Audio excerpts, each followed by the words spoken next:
重重补偿你的过去。莎士比亚仅仅一个人独善其身，那实在是一种浪费。上天生下我们，是要把我们当作火炬，不是照亮自己，而是普照世界。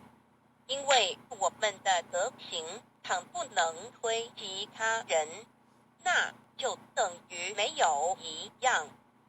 莎士比亚书籍是全人类的营养品，莎士比亚爱情的鲜艳的容色和热烈的心，也会因困苦而起了变化。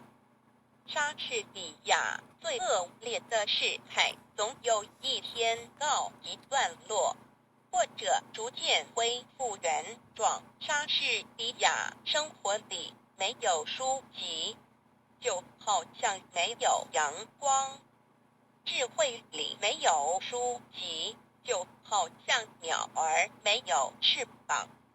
莎士比亚爱情里面要是掺杂了和他本身无关的算计，那就不是真的爱情。莎士比亚宁愿做一朵篱下的野花，不愿做一朵受恩惠的蔷薇。